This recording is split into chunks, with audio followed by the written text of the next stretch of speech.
and Danny.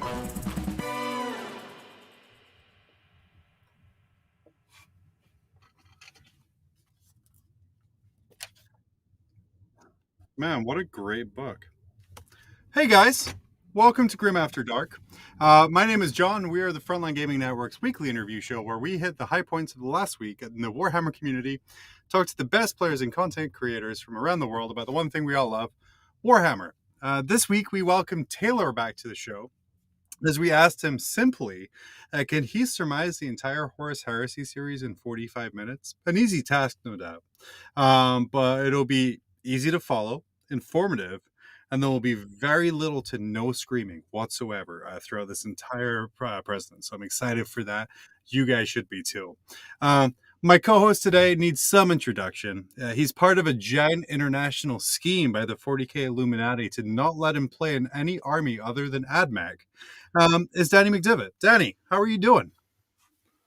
John, I'm doing a hearty medium. A hearty medium? A hearty medium, yeah. Well, good news. Black Templars are up for pre-order with their limited edition box, seen here, of course. This beautiful pre-order that we have for Black Templars. Wonderful. And then we'll pick up. I'm going to take that down real quick before we violate some terms of service. Oh, man. You know what? Like, I was going to harangue you for saying that the Black Templars book was good before we started, ask you where your morals were, and then call you a giant shill. But you know what? I'll just settle with, man, we're just starting off strong with these dildo jokes today. I did not make the joke at all. I just threw someone else even threw up a picture, so I can take no credit. Danny, you've had some time to look over the new supplement.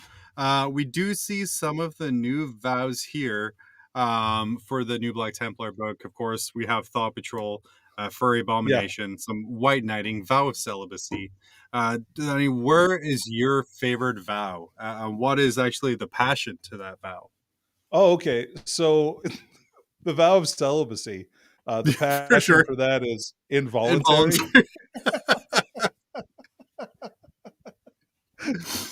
That's fair. Yeah, it's that one. It's pretty self-explanatory. As long as your models have head coverings, i.e., fedoras, they get +1 to hit in combat. The disadvantage, of course, is that you have to model your army with fedoras. So that's fair. Oh yeah, and the celibacy. Don't forget the celibacy. Of course, Furry Abomination being the awful one. Where not only your passion there is that you're not allowed into polite society ever again. Is the only thing worse than a Black Templar. Danny, but the supplement looks pretty good. We did talk about it earlier on something else completely different, but it just seems to be already doing what Marines do, but better, I think, is the general consensus coming back. Yeah, I think it's one of the better Marine supplements. It's probably pretty middle of the pack, I would say. It's still good, like nothing wrong with it. It's still Marines, but I don't think it's going to tear up the world. I don't know that it's as good as like Dark Angels or White Scars or Death Watch. Probably not even Iron Hands. I would say Iron Hands is probably better. But that's like, I would say that's like a medium, like that puts it firmly in the middle. I think it's better than Blood Angels and Space Wolves. I like how you say it's firmly in the middle, but it's not better than, and then you list every other Marine supplement apart from 2. Yeah. So the other ones, John. Oh, here, no, I'll just let you know. We'll be very thorough. So I think it's probably better than Salamanders. I think it's better than Imperial Fists. Yeah. Do I have to keep going? I mean, because I can keep going absolutely if you want. Right. I mean, you could. It ruins my joke completely, but that's one of the reasons you're here for this. That's one of the reasons why I do the things that I do, John, is to ruin your jokes. That's fair. If you can even call them jokes, that's the hard part there. That's fair. I try so medium sometimes, and it never really ends up working out.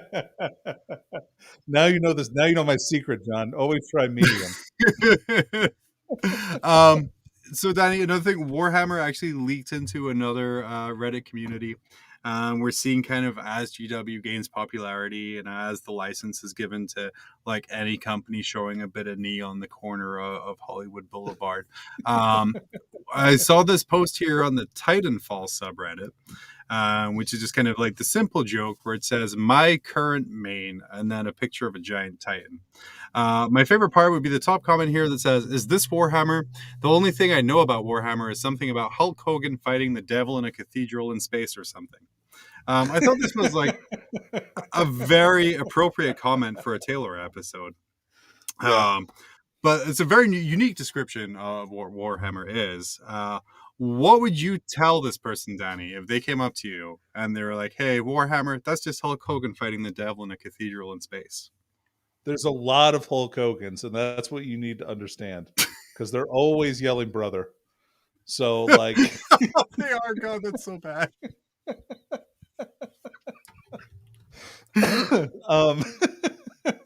The final Primaris implant is the removal of the top part of the hair. it's that tasteful bald spot. That's why so many Marines shave their heads.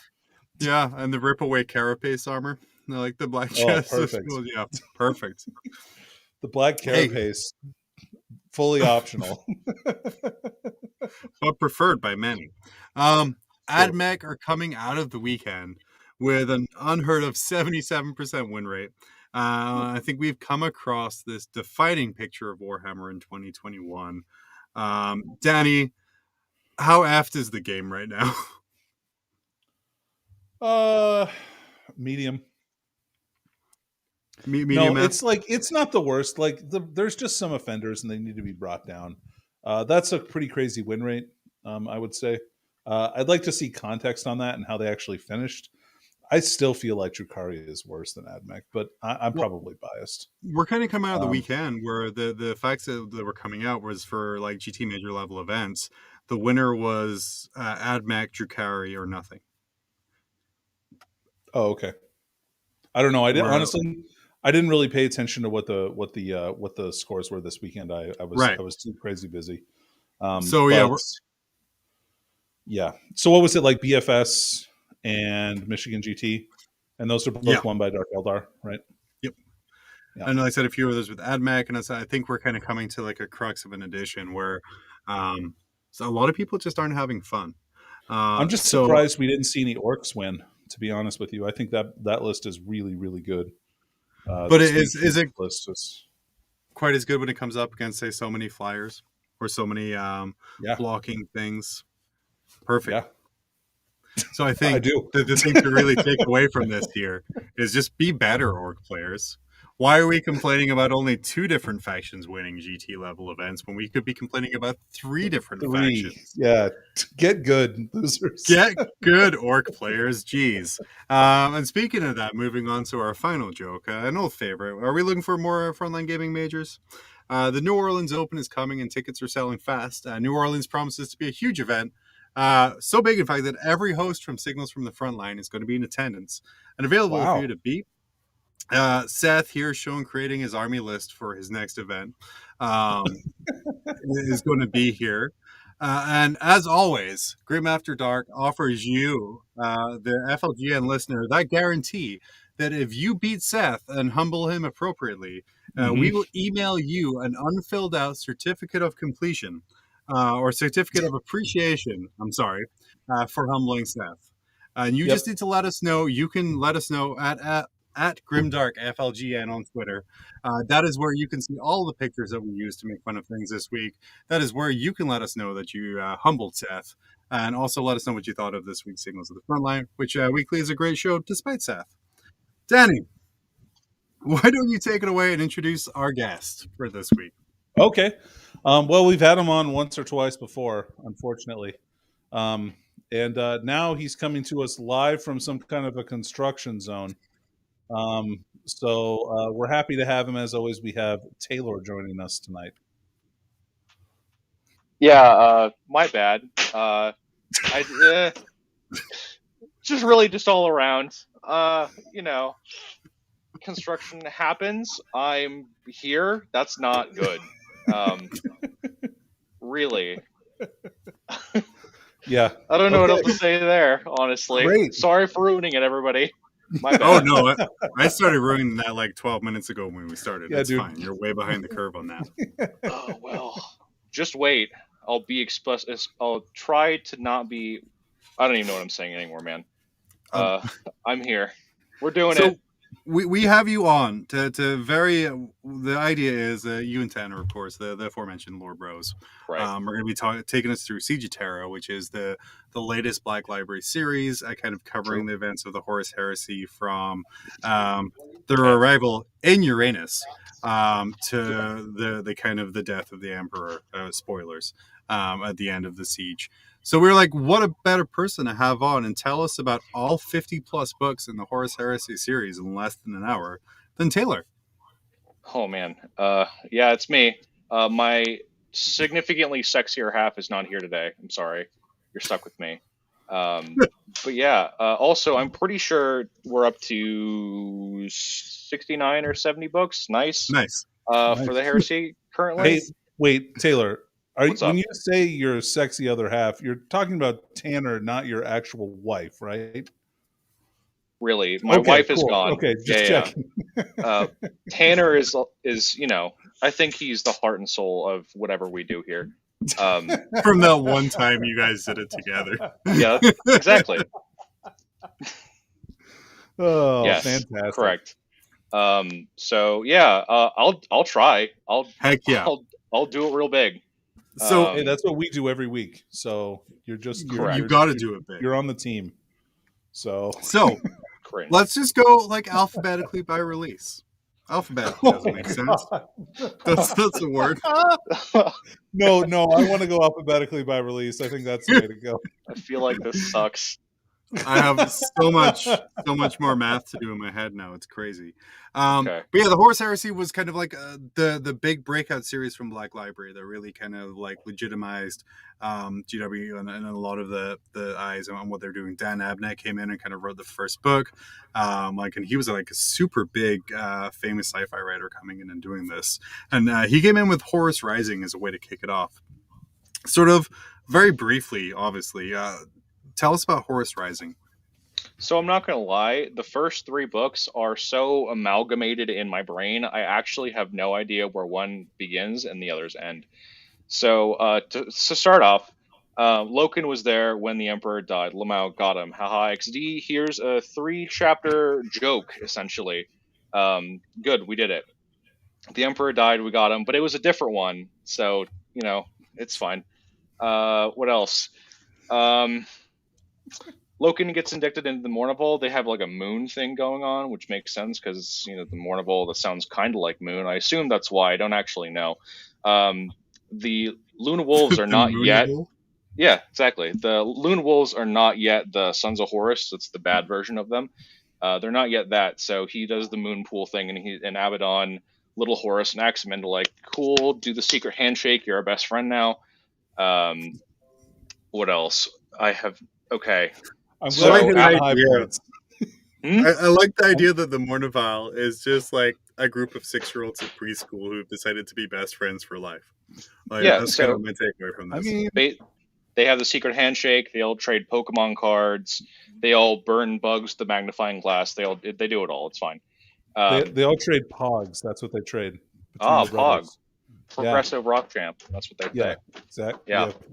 Pog. In They that didn't sense, find the yeah. STC for Pokemon cards, just the STC for Pogs. That's Yep. how Okay. it happens there. I heard Abaddon say Pog. I heard it myself. I was there. I was On there the the day day Abaddon Abaddon. said Pog. Yeah. So that's our initial trilogy here. It comes together. Cool. We did it. We have our best friend group together. That's it. That's the whole thing. Our best friend group comes together. Abaddon is like Pog, and then Istvan dies. Well, so Horus gets corrupted first, and he's like, he gets stabbed by a small man with a poisonous thingerjinger, and there's a whole scene about it, and who cares, whatever. Thinginger, by the way, is not a metaphor for penis. I just want to put that out there. No, It was literally a knife. That's the anathema. Anathena. Anyway, Yeah, no, so he that's the correct pronunciation. Right. You're So he gets killing one- it, dude. One benefit of mob rules is that afterwards we can go and title the episodes afterwards, and I would absolutely call this one Anathema. There you That's go. like a peak title right there. So the big frogman Anathema is Horus, and Abaddon is like, oh no, this is sub-pog. What do we do? And then Erebus, I believe, God is Sure. like, well, yeah, we got to take him to Davenport. I don't know if that's a Star Wars place, but Davenport. And the Davenport people are like, yeah, we got that magic stuff. We do magic here. We're going to take you to the Brotherhood of the Snake. And we're going to... I do love the part like where like Horus has been stabbed by a knife. Oh no, what should we do? Let's take him to a magical cave in a different planet. Yes. Brother, the Medicaid is right here. No. Magical it's cave. not working. It's not working. They got his body and they're rushing through the hallways, and some guy gets in their way and they just step on him. It's fine. So they take him to the Davenport and they're like, yeah, we're going to heal the man. We're going to give him the big vision. He's going to not fall to chaos, we promise. And like, what does that even mean? I don't know what a chaos is. And they're like, shut up and put him in the big cave. And so they put him in the big cave, and then the big four big demons in the sky are like, you know what sucks? Taxes. You should betray the Emperor. And he's like, whoa, yeah, taxes do suck. Threw the T out of the battle cruisers. So what I'm saying here, yeah, what I'm saying here is the first 3 books are Horus's journey to becoming a libertarian. That's the whole thing. So then it moves on. Like, and obviously we're gonna skip some of the less important ones here, like anything involving a Dark Angel. But after this, it moves on to We're gonna talk about Damnation of Pythos. Flight of the Eisenstein comes. So if like, if the first trilogy is like Horus becoming a libertarian, what would Flight of the Eisenstein be? That's I can't say that on live TV. What about live YouTube? Maybe Twitch or Facebook. So. I think that's probably worse. I don't know, man. If you could type it, I could type it. Yeah. The Flight of the Eisenstein is one man. Yeah, I can't say that. It's his one man and his merry band of friends, and they're like, oh, man, taxes are good. Actually, we should not betray the Emperor. And also, wow, this fun sucks. Holy, and so they run away from that. We have a gangster's pair of dice in chat letting us know that Flight of the Eisenstein is Rush Hour 2. Not Rush Hour 1, but Rush Hour 2. Is Jackie Chan in that one? Yeah. Maybe. I don't know what movies are. He's the Rush part, and then the other guy's the hour is the length of the movie. Yeah. Cool. The lore is making sense now. I'm absorbing knowledge. Okay, so basically it's like, man, this heresy stuff is cringe. Oh god, it's not just the 4, it's all of them, it's all 9. Oh god. And so a Death Guard and his other Death Guards, they leave. They simply leave, and they tell Dorn, and Dorn is like, oh, boy, what did you just say to me? And then he just beats him up for a little bit, and he's like, no, I promise it's true. And he's like, I'll believe you this time.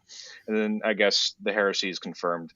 I think there's a bug monster in that one. I'm not really sure. Grogor. Yeah. I read that one like 4 years ago. I barely even know where I am. So quality. So after this, we have Heresy happens to Istvan, and Danny, jump me in about I'm going. They go to the moon. No, you're good. Yeah, Heresy happens. Istvan, Flight of the both of them. All of them, all 17 of them, and then they go tell people, "Hey, there's a heresy happening now," and the guy's like, "Oh, Horus." And then after that, we move on to Fulgrim, where one of the Primarchs gets like a Chucky-like doll toy from Child's Play. So Fulgrim, the book, is it's basically, I don't know, like 4 hours of nothing at all, and then 5 minutes of existential orgy level violence. And I guess some Terminators die. I don't know. The note of the Magnavilia is there. That happened. It's basically just the Emperor's Children downfall, and it's not really like a fall. It's not like there's no slope here. It's just like they get to the edge and they just hurl themselves off the cliff into the chaos. Did you? And I know, like, this is probably going to take away from some of the later books. Could you use your skills? Please describe the fall as it happens in the theater there. Go. Just like the Black Templars, as you can see. Yeah. Right. Sure, what happens? We find a sword. Okay, we're on this snake planet, and there's like a bunch of floating islands. We find the sword, and the sword is like, man, it'd be really cool if you just like betrayed all your values, did a bunch of evil shit or whatever. And they're like, whoa, I don't know what you're saying to me, sword, but it sounds good. I like the cadence of the voice. This is so appealing to me right now. This is so cool. And then I don't know. They take a bunch of drugs. We cut off Island's face and his head, both of them at the same time. And then Fabius is like, I'll fix you up, but you're a stupid nerd. And so he does that. He puts his head back on, and then he's like, you can do a big scream now. I've written the part where the scream is originated from. Have it. And then, all right. So after Eidolon dies and then comes back to life because Fulgrim is being a petulant little baby. Does that happen there? No, that's later. I'm pretty sure. No, it doesn't matter. Keep going. It's gold. So Are we talking about the poop painting? Not yet. I was getting to that. Okay. So in between all of that, there's a bunch of artist stuff, and who cares? They're writing songs. They're writing books. They're doing terrible poetry. They're taking pictures. Whatever artists do, nerd garbage. One man decides to make a statue of the Emperor in his suite alone for a year. I love that guy. And then Fulgrim is like, actually, marble statue. Actually, guys, we've reached the cliff. It's time to just hurl into the abyss now. And so the poop painting, as mentioned earlier, it's not just that. It's all the fluids that your body can produce, and they just jammed it into a bucket, and they put it on the thing. No, the chick killed a guy, right? She killed that other artist. She lured him into a room, slashed his throat, put him in a pot. Right. And then I think she must have been adding like her own. She was, waste to it, yeah. Right. So it's not. I think it's painting out of that human soup. Right. It's not just him. There's a bunch of other people that she threw into the big human soup. Yeah. And then it's a picture of Fulgrim, I believe, which comes up later in an extremely confusing short story that I just simply will not mention. And then Fulgrim, he is like. My favorite part of the book is the guy with the Emperor statue. He comes out of his room. He's like, God, it's a masterpiece. This is the sickest thing I've ever done in my life. And Fulgrim is like, that's a statue of the Emperor. Did you know that we're traitors now? And he could just kind of like gently picks him up and slowly places him like torso first onto the statue. And I just think that's hilarious. He takes his time. He's like, you put little baby, go up on the sword, and then he dies. He dies. Imagine you spend like 8 months just perfecting your skills as a sculptor to make this beautiful statue out of this solid piece of endangered marble. And I was like, hey guys, we're traitors now. We hate the Emperor. And you're like, fuck. What do I do with this? Well, like, like you've been in your room, like you're not doing anything to anyone else. You have no idea what's happening around you. You open the door, and like it's just full on chaos in the ship, right? Like people are skinning each other, they're singing weird songs, they're doing a bunch of drugs, chaos stuff. And then the Merigum de Vildlia happens, and the Emperor's children reroll their wounds. I don't know. Honestly, that book is a fever dream. I barely remember it. Hey, talk about other stuff you barely remember. The next one of note is sticking out here. Thousand Suns. Thousand Suns. Thousand Suns is a pretty popular book. Listen, the only thing you need to know about Thousand Suns is Murder Make and Wet Leopard Growl. That's it. That's the whole book. Hey, Danny, could you translate what the hell that means? So, and I don't know exactly what the veracity of this, but apparently big cats like tigers can growl at an infrasonic level that terrifies people. And so I think Dan Abnett was trying to capture that in his writing, that the Space Wolves were like growling at people, and it was making them scared. He shouldn't have said it 37 times. It was way over. It was way overused. I did like the leather hats that the Space Wolves wore. Yeah, the horrible camp masks. Those are pretty cool. So I just now they have don't do images those of the anymore. Space Wolves landing on Prospero and Gim masks, like some kind of extras from that horrible Cats movie. Just like, Yeah. you're scared. I'm like, yeah, I'm Yeah. scared. Look at you. Yeah, so just get a PDF of that book and just Control F wet leopard growl. It's kind of a nightmare. It's horrible. I actually thought the book was pretty interesting outside of that, but I frankly don't even remember what happened because it's completely overshadowed. All my brain space for that book is taken up by Murder Make and Wet Leopard Growl. That's it. Also, Smiling Axe. I don't know. I don't know. Murder. I'm not really sure. But yeah, the Space Wolves do the big kill in the Thousand Suns.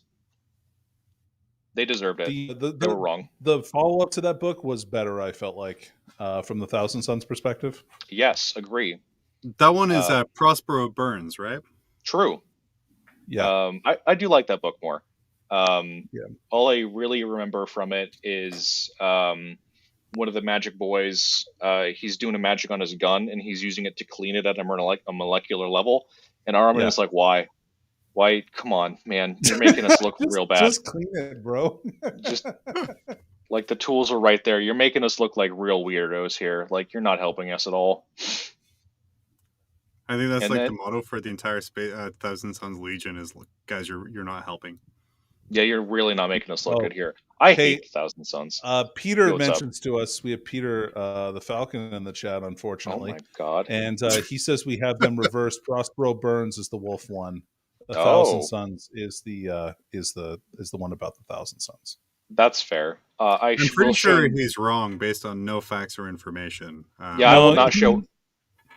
I will not show any remorse or retract any of my statements. So, Prospero Burns is the one where there's the there's the embedded agent that has right. Yeah. So he's like he's a spy. And then a bunch Magnus. And then some Does he have stuff the happens. Space Wolf leather gimp mask too, or they offer him one and he wears it for a little bit, but he doesn't wear it the whole time. I think those are supposed to be like a physical manifestation of them considering themselves like the Emperor's headsman. Like it's like an execution. I think so. Kind of. I don't know. I believe so. They're wrong when they say that, but they're allowed to think that. I mean, they can try. I'm glad they're allowed. I feel the Emperor would have told them to stop. Be like, guys, look, we're doing this to honor you. I'm like, guys, take off the gimp mask. This does nothing for me. No, the Emperor only makes you stop doing something when you slow down the crusade. If you're not slowing down the crusade, you can do any weird thing you want. Like, you can skin people, you can hurl them off buildings for fun and then jump down and catch them. You can do a bunch of weird stuff.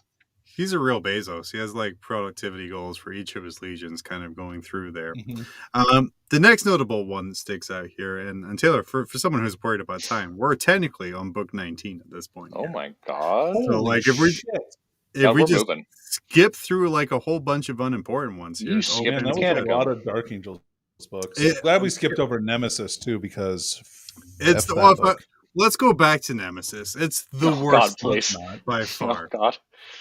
Yeah, you have to skip. So you have to skip anything that has Dark Angels in it. Objectively, agree to disagree, but okay. You cannot read the first Dark Angel book, like Descent to the Fallen or whatever, is like one of the worst books I've ever read.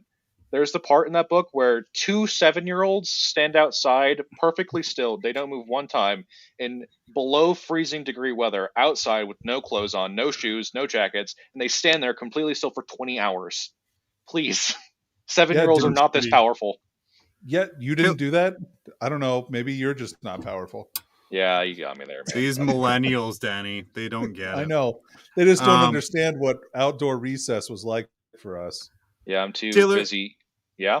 If you had the choice between reading Nemesis or having a single day RTT where you played against nothing but AdMech all day, which would you prefer to do? God, am I better than the people playing AdMech? Doesn't matter at this point. No. If I get to be better than them, fine. I'll do the RTT, because let me tell you, man, Nemesis takes longer than an RTT, and it really just it sucks. It's not fun. I would prefer to not. I would simply prefer to not. Another one I skipped 4 over. Times. Dude, you tried 4 times? I've never tried to read that book 4 times. I could never get past the 8th chapter. It is sitting in my e-reader. my Kindle e-reader Oh. that I bought in You 2011. how? What's You that? are a bad person. How? Yeah. Don't worry about it.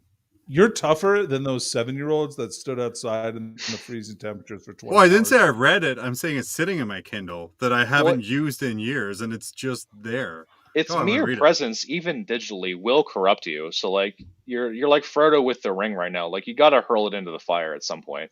And Well, like, be my go. thirdly, can we like it's great to diss on Nemesis. Everyone knows that's a shitty book, but it's not as bad as The Furious Abyss. Agree. Yeah, agree. That's like one of the worst books I've ever read in my life.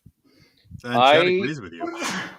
I have not finished even. I've not even got like a third through for Furious Abyss. I can't do it. I fucking finished that shit. Disgusting. And just to jump on in here, Tyler, thank you for staying up till like 3 a.m. bleeping out all of our F-bombs that we're throwing out here from all corners. We really appreciate you for that. Like Furious Abyss. Oh, yeah. Yeah, make sure to bleep that for sure. So another one Chad points out, though, I skipped over so profusely, is First Heretic, which is a phenomenal heresy book. Yeah, I was going to say, is First Heretic? And First Heretic. First Heretic is actually part of my now second favorite arc in the heresy. It's the first Heretic, Betrayer, and then No Fear. I feel is like one of the strongest sections of the heresy in general at all. It's the start of so First Heretic is mostly the word bearers. There's some Ultramarines in there, but the second one is we're not talking about that one right now. Fuck. So we're at Monarchia. Everything's going great. We worship the Emperor real big. We think he's the coolest. We think Lorgar is the coolest. And the Ultramarines are here now. Oh god, we're dying. Why?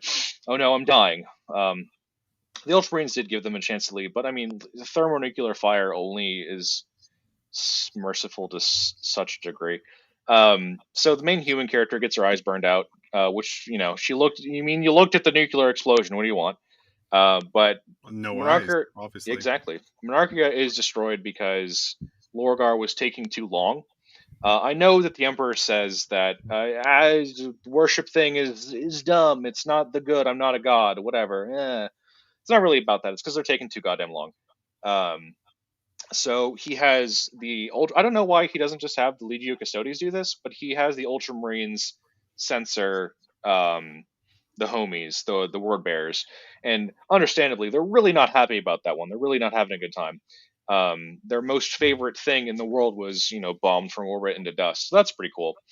They pick up the aforementioned blind lady, and then they go to Cadia. I don't know if it's called Cadia at that point, but it is Cadia. They also have 5 completely incompetent Custodi fronts them at that time. Custodians hadn't had their lore rewrite, so they weren't actual gods at that point. They were mostly just bigger Marines, so they're chumps, is what I'm saying. Well, they get tricked. They do, and they probably shouldn't have been able to be tricked like they are. There's only so much trickery I can believe for literally 50 years. Because this book does take place, it starts 50 years before the start of the actual heresy, and the Custodians are with them up until a point, right? Up until they die, they get murdered. Yeah, but I was going to say basically the end of the book, right? So I only really buy the getting tricked thing for so long. It's like it's actual years. Like at one point in the book, it's revealed that the way that they're blocking their messages is they're taping astropaths to the engine and horribly torturing them with demons psychically, So, I mean, if no one's responded, and I think they say they're doctoring their messages that come back, but I don't know. It's fine. It's not a big deal. Anyway, we go to Cadia, and we sacrifice a custodian on a big spike. We put the custodian on the spike.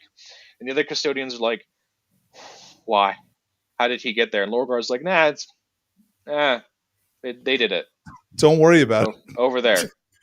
Those regular humans over there did it. It's fine. These regular humans grabbed this 9-foot-tall superhuman golden god, and impaled him on this spear 10 feet off the ground.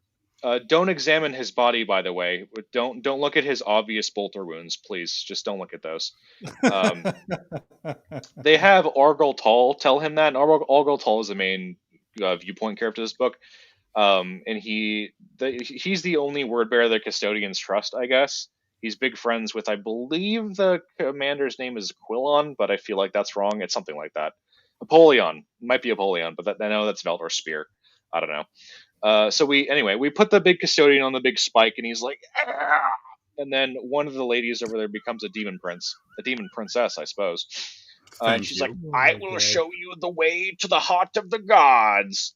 And so she takes Argotol and his bestest friends into the Eye of Terror, because Cadia's right there, Lamau. Yep. And then she's like, "Look at this. Look at all this. This stuff is all in the past. Look at all the past stuff." And she shows him a vision of. Well, first she shows him like, here's what happens if you don't follow the gods, and it's the Eldar all dying to Slanesh, like Lamau. That was Slanesh's fault. I don't know. Whatever. Yep.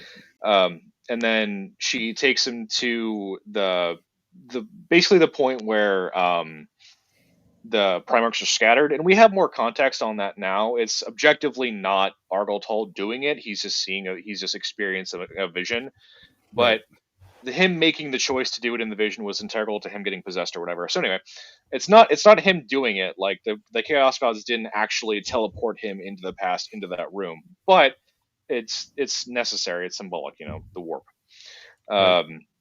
So that happens. He sees the Primus get scattered. He and all his bestest friends get possessed. They're now the Gal Vorback, which are T5, 2 wounds. They got rending. There were they're 2 really wounds cool. before 2 wounds was cool. They were, yeah. And they can still take guns, like unlike regular possessed, and they can take a power fist. Anyway, they're really cool. They're the first possessed Marines, and they're super strong. They're incredibly powerful, and Argotol is the most powerful of them all because he's the leader man. And his model, which just came out, looks so freaking cool. It's awesome. It's such an awesome model. My only weirdness with it is like the serrated sun thing is like still stapled to his chest, which is fine. I just think it's kind of funny. Anyway, yeah. Gotta represent your gang. Gotta show the colors. I suppose, but like I don't know. It could like move over here. It could, whatever. So he talks to Lorgar and like, wow, and Lorgar's like, this is the coolest thing ever. You saw what? There's what inside of you right now? Oh my god!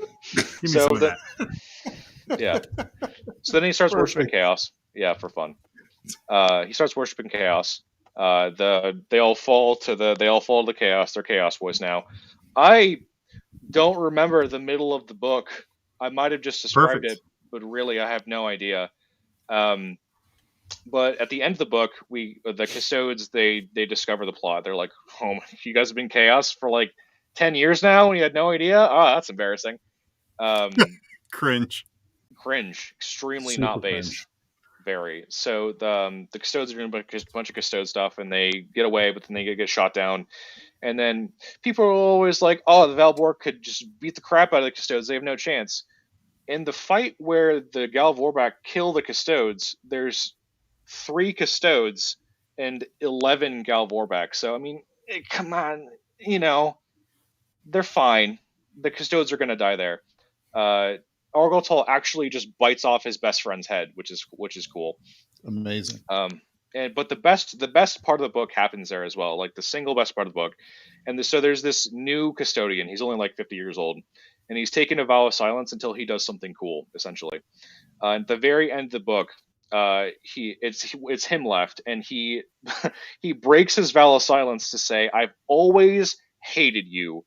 Character. I haven't talked about Zaffin, but I've always hated you, Zaffin. He hurls his spear at him and takes him right in the chest and kills him.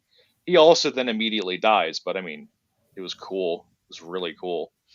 Glad he broke his vow of silence for that like one thing that made literally no difference to the battle. It was really baller. I don't know. I bet the entire time he was like, "We shouldn't trust these word bearer people, but I'm going to keep my vow of silence this whole time." He was like the one guy who was wise to it. He's just spoken up, man. Custodians are hyper intelligent, John. So of course he thought that. Hyper bitches. No Fear is the next one that stands out as kind of like a seminal like classic in the Horus Heresy. Really? Like a range. Over Betrayer? Right? I thought, oh man. Yeah, okay. If No Fear is next, then cool. So No Fear is a follow-up to the book we just talked about. Betrayer is next, Danny. Betrayer is next. After No Fear. Does Betrayer happen? Does Betrayer come out after? It does. It does. Yeah. Yeah. Okay, fair. So, but No No Fear is also really good. Like a I'll big have you recommend. all know I have the Wikipedia open with the release order Oh, right here, alphabetical, as hell I yeah, said. Yeah, you know Chad's not a what, fan Taylor? of this book. yeah. I don't like this book very much. Oh, Like really? it's not my favorite. I don't know. Like like No No Fear is like so much worse than Unremembered Empire. True. I like No No Fear for basically the first half. I think the Yeah. invasion, Okay. right? I I think agree the with that. invasion, yeah, the invasion part and like the unveiling of the invasion and like the space battle part, I think are all really great. After that, I kind of fall asleep, but the first half of the book is just really great. Um, Okay. yeah, it details the word bearer invasion of Calth, one of the most important worlds to Ultramar. And they do the big ruin storm thing, and they cut off half the galaxy, and standard stuff. Um, but yeah, that I don't really have anything much to say about that one, other than like the first half is quality, and I would recommend that, especially like the description of what's happening to all the void ships, especially the ones that are being Yes. invaded by demons, is Yeah. really just very good, big, Uh, large, I good. I do like the scene where Gulliman is jumping around in space, the one from the art, punching the Right. heads off Yep. of word bearers in space. Yeah. And they're like, man, you don't have a helmet. How can you do this? Please stop. And he's like, man, I don't care. Uh, For so that's podcast quite cool. listeners, Taylor punched the air and it made that Yep. sound. It was so I good. hit my hand. I have But no, you're yeah, I don't know how ruining he the. did it. Oh god, the appeal. Yeah. God, ruining Oh it. no, you're right. I did the mantis shrimp thing where I clacked my hand so hard I created a sun. Perfect. Okay. Yeah. So moving forward, as Danny, you were saying here, the next one standing Cavitation out here bubble. is Betrayer. Yeah. Oh Betrayer, man, Betrayer, what a good. book. It might be my favorite heresy novel. I don't know though. That's a tall order. There's some really good ones. It's really good though. Man, it's awesome. It's about mostly about the world eaters, but also features heavily the word bearers and the ultramarines, of course, as Right. they do this invasion of the 500 worlds. Yep. It mostly centers on one world for a while. Mhm. I know it's not Atramentar brain. Like I know that's wrong. Armatura, got it. Oh, I'm so smart. Thank you for the censorship. Yeah, no problem. So it mostly takes place there. But yeah, it's about the word bearers and the world eaters coming together, doing a big shadow crusade and making Gully Boy's life hard. Yep. It is really great. It's one of my favorite heresy books. It's not my favorite anymore, I don't think. But it used to be for a long time. Honestly, up until like the Siege stuff started, I thought it was the best heresy book. So I don't really Karn want is great, right? Karn. Like, Yeah, Karn is awesome. He's the main character. He's the titular character. Right. And Him yeah, and he's awesome in that book. Argotol and Karn have a buddy cop thing going Yep. on, which is really fun to watch, especially from a chaos perspective, because we don't really get that kind of stuff. So them just like being bros is rad. It was cool. Yeah. Well, we do, Taylor. It's in the Black Legion novels. I will fight you. He has no meaningful relationships with any of his brothers. It's so lame. I don't want to talk. I don't want to talk about it right now. I don't want to talk about it. So, you know what you do want to talk about though is Maybe. Scars. The first book to really focus on the White Scars yeah, chapter. obvious. God, I am wrong. Scars is my favorite heresy book after Betrayer. I love Scars. Scars is the book that kind of like made people think about White Scars at all.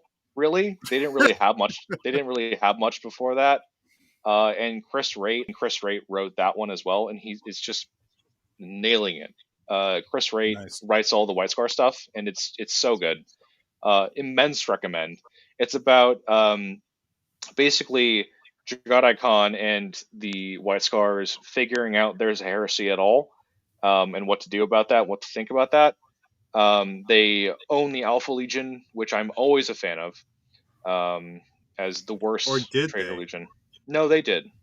I saw it. I was there. It part of their plan? Or did they? No, I saw it. I was there. They did a big spear formation, and the Alpha Legion was like, "Oh God, what's happening?" So fast. Or they like, so as fast. we planned to be murdered so quickly. Just as we planned to lose like half our blockade. Yes. And like in that novel, the Death Guard, I think, make a really excellent foil to the White Scars. They're like diametrically opposed fighting styles, which is really interesting. Right. I think like you said, they are a really cool foil. They're really good like opposing chapter or legion, I guess, whatever. They don't show up a ton in that book. It's mostly in the end where Juggernaut and I was going to say, I guess you're right. I mean, between that and the thing on Prospero, that was in that book too, right? Yes, that was when Juggernaut and Mortarion have their big fight, which is really good. I think yeah. For podcast listeners, Taylor's rubbing his hands together frantically to show how White Scars and Death Guard fight.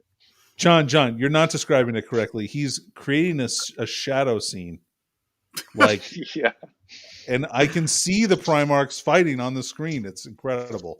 Yeah, it's unbelievable. Listeners, if you are not joining us at 10 o'clock Eastern every Tuesday night to see such wonderful shadow puppetry, are you even living? Moving on here. And again, chat, let me know if I'm jumping any of the important ones here, but I don't think are. Is anything exciting happening in Pharos apart from bringing in Tyranids to lose horribly in the 40K setting? Yeah, no. I like the Iron Warriors in that book. I like that guy. I think he's cool. But other than that, not really. He's old. He got shot by an aging beam, and that's fun. But other than that, by the Harud, right? Yeah, the Harud. Oh, sorry. Thank you. Yeah, no problem. And then they shoot Perturabo, and he's just walking through it like, man, you think I'd age, big nerd? LOL. I'm already a boomer. It doesn't matter.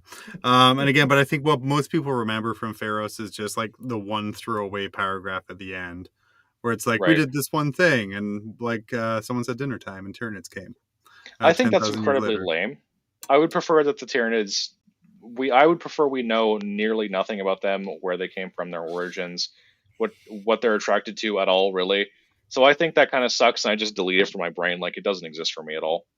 Totally fair. Praetorian of Dorne. Praetorian of Dorne is really good. It's like shoring up the Terran defenses. We see our first Primarch death, or did we? We did. No, we did. Second, or but yeah. Did we? We did. Portarian. No, Portarian. You got it. Praetorian got there. Of Dorne, I think, is the Alpha Legion's best novel. Mortarian of Dorne, yeah. Yeah, it's fine. I think it's their best novel. I am biased. I hate the Alpha Legion. I think they suck. So all right, just flatly, yeah. I read Alfarius' Primarch novel recently, and the disdain only grows, man. I got nothing. But yeah, so turns out that Alfarius has been living on Terra for 15 years or whatever. Who cares? They do a big infiltration. They infiltrate Terra 15 years ago, and then they leave. They leave to go to Pluto for fun, to die, because I don't. You guys know Dorne, the Wall, the living stoic man. No, he's a fictional character. I can't possibly know. No. Personally, I do know him. I swear to God. Also, chat, thank you for pointing out there was also a Primarch who lost his head earlier in the Heresy. No, he's fine. Much earlier. No, he's fine. You won't besmirch his beautiful name. Yeah, he's totally fine. He's gonna show up as the headless Primarch of the Legion of the Damned. Just you wait. Anyway, it's gonna be awesome. Oh, it's gonna be so bad. He's gonna ride a big bike like Ghost Rider. It's gonna be cool. Yeah, dude, it's gonna be so bad. No, lots of fire. Don't you wish that evil on me, Ricky Bobby? Master of Mankind. I'm not wishing anything. It's objectively correct. Master of Mankind is the first story that objectively shows the majority of the viewpoints of the Emperor and people around the Emperor. Talk to us about Master of Mankind. Master of Mankind is pretty cool. I really like the Sisters of Silence. I think they're probably the coolest faction in 40k. So seeing a lot of them is really good. I like that a lot. But it's about Dreknian, who is Abaddam's sword for those. Yeah. But this is when he wasn't a sword. He was just a big demon man. He was just murder. Yeah, he was the concept of murder itself, which is pretty metal, frankly. It's not clear if he's aligned to any one god. I don't think he is personally. Yeah, I agree. He's just like he's allied to chaos, but instead of being like a chaos thing, he's fundamental. He's like a small chaos god, which I think is rad. Chaos Duke. Yeah. Each Archibald Chaos Duke, I don't know. Earl of Chaos. So this is about the Secret War, and this book is hey guys, what's the Custodes doing the entire heresy? It was this. They were fighting demons, and they all died, all of them. All of them down to... They lost 9 out of 10 custodians, which is not a good murder rate for sure. So I love when like custodians wake up, they're like, here are your 2 options. You can go fight an eternal war in the webway and die. Like, oh, I don't want to do that. What's my other option? Be fooled by word bearers, like thousands of miles away and die. I'm like, oh, man, damn, these are both great options. I'll take the Secret War. That stuff was lame. Oh my god. Only 5 people chose the other one. Yeah, lame option.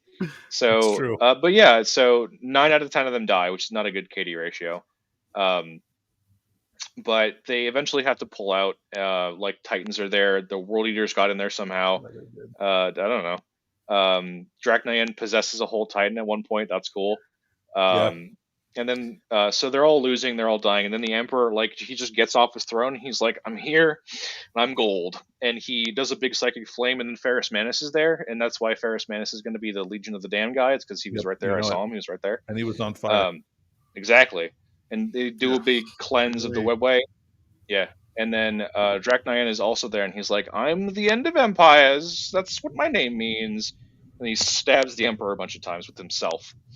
And then the Emperor grabs him and pulls him out of himself, and then he's the Sword Dracnayan, and then he stabs him into the main custody character, whose name is Ra. And he's like, "Hey, Ra, just leave. I need you to go that way and just not stop. Just do a big run." And so Ra does that. Imagine if your boss stabbed you and then was like, "Get up." Listen, I'm going to put the very concept of murder in your abdomen, and I'm going to need you to take off. You're going to need to take the rest of the day off. I really don't think you're thinking about the rest of the team if you're not doing this. Can you run this over for me? Hey, that's cool. Can I say something about this book? Like, there's this scene where Dracnayan is hunting down the like the Cybernetica clade, like in the webway. And it is so rad to like see this, like just the manifestation of murder, like secretly like kind of creep up on all these AdMech things to like just totally take them apart. It was so awesome. I really like the scene where he's possessed the Archmagos, and he's got her big beam cannon, and he's shooting it at the spaces where he can't see anything, because that's where the Sisters of Silence would be. Oh, nice, yeah. That's like how he gets around their null aura. I thought that was cool. I also thought it was cool with the scene where the AdMech just decide to leave. They're like, we're out, peace out. There's a bunch of scenes of Skitarii going through the webway and like them all horribly dying or just ending up in a craft world, which I thought was cool. Like they just took the Elfway people. Yeah, they just took a left turn and oh man, we're on. This is weird. That's a pizza, and that's a big wraith man. That's strong. Then the very last book of the Horus Heresy series before it transitions to Siege of Terra was The Buried Dagger. Oh yeah, Buried Dagger is awesome. Yeah, that's a great book. My personal favorite. That's the book where we see Mortarion's fall. Yeah, for sure. Yeah. Mortarion's fall and Typhus's fall. And the fall of the Death Guard into what we know them as today as the Plague Marines. It gives a lot of backstory. A lot of it is on Barbarous. Like what Mortarion was doing, what the Death Guard were doing, like his struggle to get to his father. That's a quality book. That book is awesome. I especially like the part at the end where Typhus becomes Typhus. Like he takes the Destroyer Plague into himself. Mortarion is like, yeah, I've had enough. And he puts his whole scythe into Typhus's chest. And Typhus just kind of looks at it and he's like, yeah, man, that's not going to be good enough this time. And he just pulls it out.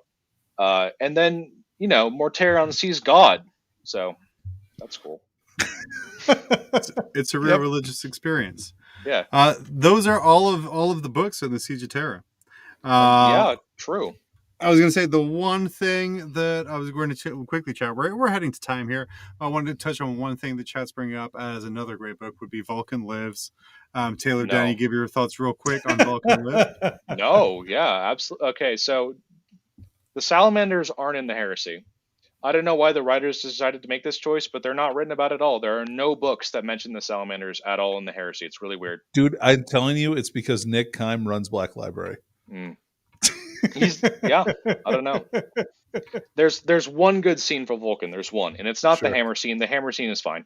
It's the scene where Vulcan has to hold up the blocks that are about to crush all the civilians, and like he can't win that fight. He can't succeed here, but he tries as hard as he can regardless. I think that scene is really cool. That's literally the only good thing I have to say about any Salamander book at all in the heresy. It's over at that point. It's done. Taylor famously hates salamander books. We've been over this many times. Does not enjoy lizards. Terrarium's not his thing whatsoever. I think lizards are sick as hell, frankly, sir. Well, I think only edgelords have pet reptiles, so that's fair. That's real fair. And if you think we're talking about you, then you are right. Taylor. Yeah, what's up? You did it. Like, if anyone leaves here more confused about the Horus Heresy than they came, then they did it wrong. And they need to download and listen to this podcast on Twitch, YouTube, Facebook, Spotify, everywhere else, all of the different mediums in order to get. I see those eye rolling, Danny. You know what I'm going for here. I appreciate you. No, I know exactly. I know exactly what you're going for. It was a flawless transition. I'm really flawless transition as always. We are all caught up in the Horus Heresy now, and we can't wait for the Lore Bros to be back at 100% strength as opposed to the 99% strength that we're at right now, to talk about the Siege of Terra and the first book, which I'm very excited about, which focuses on Uranus a lot. Taylor, don't smile. He said the exact same thing about Tanner. So, like, awesome. This is my little secret way to prove that no one listens or watches to this. So that's fine. It works. Got him. Perfect. Well, guys, that has been our show. Taylor, thank you so much for coming on here. Danny, thank you for keeping me honest and not letting me forget about Betrayer and several other great books. Oh, sorry. I just get excited. Real quick before we go, Taylor, your top 2 heresy books. Danny, your top 2 heresy books, starting with Taylor. For me, it's Saturnine and Scars. Like, that's not hard at all. Heresy. We're going to Siege of Terra is going to be a different one. Oh, I cry. That's got to be Scars and Betrayer then. Yeah. Scars and Betrayer, Danny? Scars and Betrayer. Oh man, Taylor's gonna hate me. It's Betrayer and Prince of Crows. Okay, I'm reading that book right now, and he's just the Joker in space. It's not cool. It's not exciting. It's not fun to read. He's just like INTJ smiling at people. He's like, I'm gonna kill you. You're talking to me bad, old man. I'll cut your skin off. It sucks. And if you guys needed a better sell to go buy Prince of Crows from Black Library, Taylor gave you an amazing one of just being a Joker Space Marine. I mean, half of you want to be that anyway. That's okay. And now you can live it through this book. Next week on Grim After Dark, we are super excited, Danny, to welcome Frontline Gaming Overlord, and I guess technically our boss, Reese Robbins, is going to come on. He is back to the network after solely handling signals from the Frontline for years, to kind of talk about his hobby, all the events that Frontline is going to be running. And we'll be going into Frontline Gaming community this week to give you guys a chance to ask your questions, free and some edited, directly to Reese. So he will be on next Tuesday night. But as for tonight, you guys know all about the Horus Heresy now. You know all about TayLore. You know all about Danny. And we want to thank everyone who tuned in for the live show, everyone who's listening to us wherever good podcasts are found. And if you want to see us with Reese, we will see you next Tuesday. Bye.